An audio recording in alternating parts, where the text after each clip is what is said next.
ಸಿದ್ದರಾಮಯ್ಯ ನೇತೃತ್ವದ ರಾಜ್ಯ ಕಾಂಗ್ರೆಸ್ ಸರ್ಕಾರ ಆತುರಾತುರವಾಗಿ ಮಂಡಿಸಲು ಹೊರಟಿರುವ ಅವೈಜ್ಞಾನಿಕ ಸಾಮಾಜಿಕ ಮತ್ತು ಶೈಕ್ಷಣಿಕ ಸಮೀಕ್ಷೆ 2025ರ ವರದಿಯನ್ನು ವೀರಶೈವ ಲಿಂಗಾಯತ ಸಂಘಟನಾ ವೇದಿಕೆ ತೀವ್ರವಾಗಿ ಖಂಡಿಸಿದ್ದು, ವರದಿ ಜಾರಿಗೆ ಸರ್ಕಾರ ಮುಂದಾದಲ್ಲಿ ಸಮಾಜದ ಹಿತದೃಷ್ಟಿಯಿಂದ ವೀರಶೈವ ಲಿಂಗಾಯತ ಶಾಸಕರು ರಾಜೀನಾಮೆ ನೀಡಬೇಕೆಂದು ವೀರಶೈವ ಲಿಂಗಾಯತ ಸಂಘಟನಾ ವೇದಿಕೆ ರಾಷ್ಟ್ರಾಧ್ಯಕ್ಷ ಪ್ರದೀಪ್ ಕಂಕನವಾಡಿ ಆಗ್ರಹಿಸಿದ್ದಾರೆ. ಬೆಂಗಳೂರಿನಲ್ಲಿ ಸುದ್ದಿಗೋಷ್ಠಿಯನ್ನುದ್ದೇಶಿಸಿ ಮಾತನಾಡಿದ ಅವರು, ರಾಜ್ಯದಲ್ಲಿ ಪ್ರಬಲವಾದ ವೀರಶೈವ ಲಿಂಗಾಯತ ಸಮಾಜವನ್ನು ಒಡೆಯುವುದು ಸೇರಿದಂತೆ ಹಲವು ಕುತಂತ್ರಗಳಿಗೆ ಕೂಡಿದ ಜಾತಿ ಗಣತಿ ವರದಿಯನ್ನು ಕೈಬಿಡಬೇಕು. ಅದಕ್ಕೆ ವೀರಶೈವ ಲಿಂಗಾಯತ ಶಾಸಕರ ಪಕ್ಷಭೇದ ಮರೆತು ಒಗ್ಗಟ್ಟಾಗಿ ವಿರೋಧಿಸಬೇಕು. ಇಲ್ಲದಿದ್ದಲ್ಲಿ ಶಾಸಕರು ಹಾಗೂ ಸಂಸದರ ಮನೆಗಳಿಗೆ ತೆರಳಿ ಮತ್ತು ಅವರು ಭಾಗವಹಿಸುವ ಕಾರ್ಯಕ್ರಮಗಳಲ್ಲಿ ಘೇರಾವ್ ಹಾಕಲಾಗುವುದು ಎಂದು ಎಚ್ಚರಿಕೆ ನೀಡಿದ್ದಾರೆ. ನಾಳಿನ ಸಚಿವ ಸಂಪುಟದಲ್ಲಿ ವ್ಯತಿರಿಕ್ತವಾಗಿ ನಿರ್ಣಯ ಕೈಗೊಂಡರೆ ರಾಜ್ಯಾದ್ಯಂತ ಉಗ್ರ ಹೋರಾಟ ನಡೆಸುವುದಾಗಿ ತಿಳಿಸಿದ ಪ್ರದೀಪ್ ಕಂಕನವಾಡಿ, 2 ಕೋಟಿಗಿಂತ ವೀರಶೈವ ಲಿಂಗಾಯತ ಸಮಾಜದ ಸಂಖ್ಯೆ ಇಲ್ಲದಿದ್ದರೆ ಅವರ ನಿರ್ಧಾರಕ್ಕೆ ಬದ್ಧ ಎಂದು ಸವಾಲು ಹಾಕಿದರು.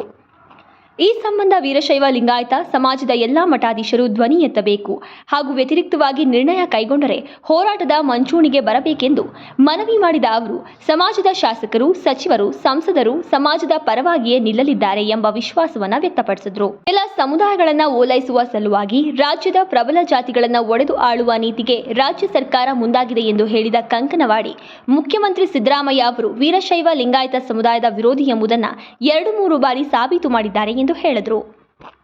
ವೀರಶೈವ ಲಿಂಗಾಯತ ಸಮಾಜದ 54 ಶಾಸಕರು ಸಭೆ ನಡೆಸಿ ಕೂಡಲೇ ಸಮುದಾಯದ ರಕ್ಷಣೆಗೆ ಮುಂದಾಗಬೇಕು. ಇಲ್ಲದಿದ್ದಲ್ಲಿ ಉಗ್ರ ಹೋರಾಟ ಎದುರಿಸಬೇಕಾಗುತ್ತದೆ ಎಂದು ಎಚ್ಚರಿಕೆ ನೀಡಿದ್ದಾರೆ. ವೀರಶೈವ ಲಿಂಗಾಯತ ಸಂಘಟನಾ ವೇದಿಕೆಯ ರಾಷ್ಟ್ರೀಯ ಕಾರ್ಯದರ್ಶಿ ಶಂಕರಯ್ಯ, ಪುರೋಹಿತ ವಿಭಾಗದ ಅಧ್ಯಕ್ಷ ಚಂದ್ರಶೇಖರ ಶಾಸ್ತ್ರಿ, ರಾಜ್ಯಾಧ್ಯಕ್ಷ ಕಾಡಯ್ಯ ಹಿರೇಮಠ, ರಾಜಣ್ಣ, ಬಸವರಾಜ ಶಾಸ್ತ್ರಿ ಮೊದಲಾದವರು ಸುದ್ದಿಗೋಷ್ಠಿಯಲ್ಲಿ ಹಾಜರಿದ್ದರು. ಇದನ್ನ ಒಪ್ಪಳಕ್ಕೆ ತಯಾರಿಲ್ಲ. ರಾಜ್ಯದ ವೀರಶೈವ ಲಿಂಗಾಯತರು ಏನು ಅಂತ ಮುಂದಿನ ದಿನಗಳಲ್ಲಿ ತೋರಿಸುವಂತ ಒಂದು ಸಮಯ ಬಂದಿದೆ. ಅದಕ್ಕೋಸ್ಕರವಾಗಿ ರಾಜ್ಯದ ಎಲ್ಲ ವೀರಶೈವ ಲಿಂಗಾಯತರು ಒಟ್ಟಾಗಿ ಪಂಥಗಳನ್ನು ಬಿಟ್ಟು, ಧರ್ಮವನ್ನು ಬಿಟ್ಟು ಇದಕ್ಕೆ ಹೋರಾಟಕ್ಕೆ ನಾವು ಕರೆ ಕೊಡ್ತಾ ಇದ್ದೀವಿ ಅಂತ ಹೇಳ್ತಾ ನನ್ನ 2 ಮಾತುಗಳನ್ನು ಮುಗಿಸ್ತಾ ಇದ್ದೀನಿ. ಇವಾಗ ಅಧ್ಯಕ್ಷರು ಮಾತಾಡ್ತಾರೆ. ನಮಸ್ಕಾರ. ನನ್ನ ಎಲ್ಲ ಪತ್ರಿಕಾ ಆರ್ಥಿಕ, ಸಾಮಾಜಿಕ, ಶೈಕ್ಷಣಿಕ ಜಾತಿ ಗಣತಿ ಹೆಸರಿನಲ್ಲಿ ಕರ್ನಾಟಕ ರಾಜ್ಯದಲ್ಲಿ ಮನೆ ಮನೆಗೆ ತೆರಳದೆ ಒಂದೇ ರೂಮ್ನಲ್ಲಿ ಕೂತು ಸಮೀಕ್ಷೆ ಮಾಡಲಾಗಿದೆ. ನಾಳೆ 17ನೇ ತಾರೀಕಿಗೆ ಕ್ಯಾಬಿನೆಟ್ ಮೀಟಿಂಗ್ ಮಾಡುವುದರ ಮುಖಾಂತರ ರಾಜ್ಯ ಸರ್ಕಾರ ವೀರಶೈವ ಲಿಂಗಾಯತರಿಗೆ ಅನ್ಯಾಯ ಮಾಡಲಿಕ್ಕೆ ಹೊರಟಿದೆ ಅನ್ನೋದು ನಮಗೆಲ್ಲರಿಗೂ ತಿಳಿದಂತ ವಿಷಯ. ಕರ್ನಾಟಕ ರಾಜ್ಯದಲ್ಲಿ ಅತಿ ಹೆಚ್ಚು ವೀರಶೈವ ಲಿಂಗಾಯತ ಸಮುದಾಯದ ಬಂಧುಗಳನ್ನು ಹೊಂದಿದ್ದು ತಮಗೆಲ್ಲ ಗೊತ್ತಿರುವಂತ ಸಂಗತಿ. ಅಖಂಡ ವೀರಶೈವ ಲಿಂಗಾಯತ ಸಮುದಾಯ 2 ಕೋಟಿಗಿಂತ ಹೆಚ್ಚು ಜನಸಂಖ್ಯೆ ಹೊಂದಿದ್ದು, ಇದನ್ನು ಉಪಜಾತಿಯಲ್ಲಿ ಒಡೆದು ಮತ್ತು ಮನೆ ಮನೆಗೆ ತೆರದೇ ಸಮೀಕ್ಷೆ ಮಾಡಿದ್ದು ಒಂದು ಘೋರ ದುರಂತ. ಕರ್ನಾಟಕದಲ್ಲಿ 56ಕ್ಕಿಂತ ಹೆಚ್ಚು ವೀರಶೈವ ಲಿಂಗಾಯತ ಶಾಸಕರನ್ನು ಹೊಂದಿದ್ದು ಇದೊಂದು ವಿಶೇಷ. ತಮಗೆಲ್ಲ ಗೊತ್ತಿರಬೇಕು ಬಂದ್ರೆ, ಯಾವುದೇ ಸರ್ಕಾರ ರಚನೆ ಆಗಬೇಕಂದ್ರೆ ವೀರಶೈವ ಲಿಂಗಾಯತ ಸಮುದಾಯದ ಮತಗಳು ತುಂಬಾ ಮುಖ್ಯ. ಮತ್ತು ಅತಿ ಹೆಚ್ಚು ಶಾಸಕರನ್ನು ಕೊಟ್ಟಂತ ಸಮುದಾಯಕ್ಕೆ ಈ ರೀತಿ ಅನ್ಯಾಯ ಮಾಡ್ತಾ ಇರೋದು ಕಾಂಗ್ರೆಸ್ ಸರ್ಕಾರಕ್ಕೆ ಒಂದು ದುಸ್ಸಾಹಸಕ್ಕೆ ಕೈ ಹಾಕಿದೆ ಅಂತ ನಾವೆಲ್ಲ ಹೇಳಬೇಕಾಗುತ್ತೆ.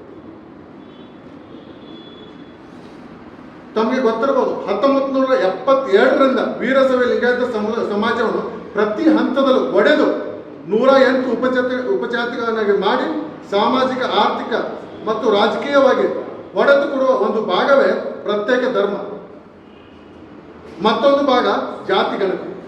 ಪ್ರತ್ಯೇಕ ಧರ್ಮ ಮಾಡಲಿಕ್ಕೆ ಹೋಗಿ ದೊಡ್ಡ ಪ್ರಮಾಣದ ಪೆಟ್ಟು ತಿಂದಿದ್ದು ಆಯ್ತು.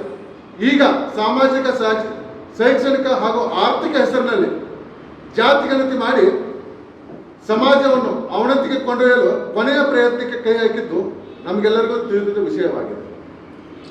ರಾಜ್ಯದಲ್ಲಿ ಮೊದಲ ಬಾರಿಗೆ ಅತಿ ಹೆಚ್ಚು ವಿರೋಧ ವ್ಯಕ್ತವಾಗಿದ್ದು ಈ ಸಮೀಕ್ಷೆಗೆ.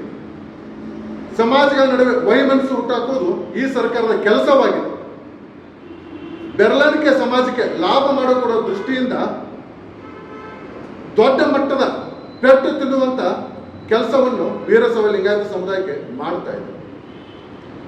ಸಿದ್ದರಾಮಯ್ಯನವರು ಮುಖ್ಯಮಂತ್ರಿ ಆದರೆ ವೀರಶೈವ ಲಿಂಗಾಯತರ ಒಂದು ಗೊಂದಲ ವಾತಾವರಣ ಸೃಷ್ಟಿ ಆಗ್ತಿರೋದು ಸೋಜಿಗದ ಸಂಗತಿ. ಈ ಜಾತಿ ಗಣತಿಯನ್ನು ರಾಜ್ಯದ ಪ್ರತಿ ಮನೆಗೆ ಭೇಟಿ ನೀಡದೆ ಒಂದು ರೂಮಿನಲ್ಲಿ ಯಾರನ್ನೋ ಓಲೈಸಿಕೊಳ್ಳಲು ಸಮೀಕ್ಷೆ ಮಾಡಿದ್ದು ಒಂದು ದುರಂತ. ಈ ಸರ್ಕಾರ ತಕ್ಷಣವೇ ವೈಜ್ಞಾನಿಕವಾಗಿ ಸಾಮಾಜಿಕ, ರಾಜಕೀಯ, ಶೈಕ್ಷಣಿಕ ಜಾತಿ ಗಣತಿಯನ್ನು ಮಾಡಿ ವೀರಶೈವ ಲಿಂಗಾಯತ ಸಮುದಾಯಕ್ಕೆ ನ್ಯಾಯ ಒದಗಿಸಿಕೊಡಬೇಕು ಅನ್ನೋದು ನಮ್ಮ ಅಖಂಡ ವೀರಶೈವ ಲಿಂಗಾಯತ ಸಮುದಾಯದ ಪರವಾಗಿ ಆಗ್ರಹ ಮಾಡಲಾಗುತ್ತದೆ. ಇಲ್ಲದೆ ಹೋದರೆ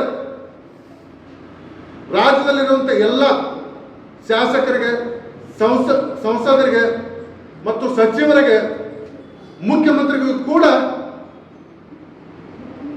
ವಿರೋಧ ಮಾಡುವಂಥ ಕೆಲಸವನ್ನು ವೀರಶೈವ ಲಿಂಗಾಯತ ಸಮುದಾಯ ಮಾಡಬೇಕು. ಯಾವುದೇ ಕಾರ್ಯಕ್ರಮಕ್ಕೆ ಹೋಗಲಿ ಅಥವಾ ರಾಜ್ಯದಲ್ಲಿ ಯಾವುದೇ ಪ್ರವಾಸ ಕೈಗೊಂಡ್ರೂ ಕೂಡ ವೀರಶೈವ ಲಿಂಗಾಯತ ಸಮುದಾಯ ಉಗ್ರ ಹೋರಾಟ ಮಾಡೋದ್ರ ಮುಖಾಂತರ ಕಪ್ಪು ಬಟ್ಟೆ ಕಟ್ಟಿಕೊಂಡು ಹೋರಾಟ ಮಾಡುವುದು ಒಂದು ಸಂಕಲ್ಪ ಮಾಡಿಕೊಂಡಿದೆ. ಹಾಗೆ ರಾಜ್ಯದಲ್ಲಿರುವಂಥ ಎಲ್ಲಾ ಮಠಾಧೀಶರಿಗೂ ಈ ಜಾತಿ ಗಣತಿಯ ವಿರೋಧ ವ್ಯಕ್ತ ಮಾಡಲಿಕ್ಕೆ ನಾವು ಕರೆ ಕೊಡ್ತಾ ಇದ್ದೇವೆ. ಜಗದ್ಗುರುಗೂ, ಶಿವಾಚಾರ್ಯಗೂ ಹಾಗೂ ಸಮುದಾಯದ ಎಲ್ಲಾ ಜಾತಿಯ ಉಪ ಪಂಗಡಗ ನಾಯಕರಿಗೂ ಕೂಡ ಒಗ್ಗಟ್ಟಾಗಿ ವೀರಶೈವ ಲಿಂಗಾಯತ ಸಮುದಾಯದ ಗಣತಿಯನ್ನು, ಅಖಂಡ ವೀರಶೈವ ಲಿಂಗಾಯತ ಸಮುದಾಯದ ಗಣತಿಯನ್ನು ಮಾಡಲಿಕ್ಕೆ ನಮ್ಮ ವೀರಶೈವ ಲಿಂಗಾಯತ ಸಂಘಟನಾ ವೇದಿಕೆ ಆಗ್ರಹ ಮಾಡ್ತಾರೆ. ಮಾನ್ಯ ಸಿದ್ದರಾಮಯ್ಯನವರೇ, ತಾವು ತಕ್ಷಣವೇ ಮರು ವೈಜ್ಞಾನಿಕ ಜಾತಿ ಗಣತಿಗೆ ಆದೇಶ ಮಾಡಿ ನಿಖರವಾದ ಅಂಕಿ ಅಂಶಗಳನ್ನು ರಾಜ್ಯಕ್ಕೆ ತಾವು ತೋರಿಸಬೇಕು ಅನ್ನೋದೇ ನಮ್ಮ ಸಮಾಜದ ಒತ್ತಾಸೆ. ಧನ್ಯವಾದ.